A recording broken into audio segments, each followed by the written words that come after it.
shortest stories ever written. From flash fiction, a treasury of 55-word stories. The Matchmaker. I'm going steady with a wonderful girl. How did you meet her? I had help from a matchmaker.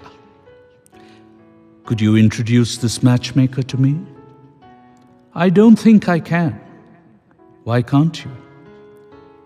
This matchmaker was Mother Nature. Huh? A gust of wind blew her hat off her head, and I retrieved it for her.